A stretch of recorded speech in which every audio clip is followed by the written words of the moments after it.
This gave me butterflies, I'm not gonna lie. BTS's Jungkook has captured international attention with the release of his solo debut album, Golden. With the album's recent release, Jungkook is rapidly releasing new content and gaining new fans around the world. Following the success of his singles, 7 Feet, Lato and 3D Feet, Jack Harlow, Jungkook's golden title track, Standing Next to You, was released. Jungkook admitted the new title track didn't initially appeal to him, but gradually piqued his interest as he worked on the album and was drawn to its grandeur. Fans were immediately drawn to the song's grandeur, as Jungkook showed off his incredible vocal and dance talents, with references to BTS throughout his music video, adding to ARMY's love for the song.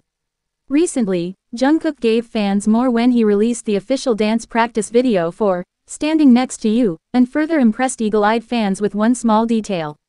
Jungkook was dressed in a white t-shirt and leather pants with a simple silver necklace for an upscale casual outfit in his dance practice video. While he showed off his dance talents, he earned attention after fans spotted that his necklace got caught in his earring. Without missing a beat, Jungkook reached up while still performing the choreography and ripped the necklace off him, tossing it to the side as if it were part of the dance. The smooth moment had ARMYs swooning as they admired the BTS magnate's performance and his effortless professionalism. Check out more of Jungkook's recent activities in the article below.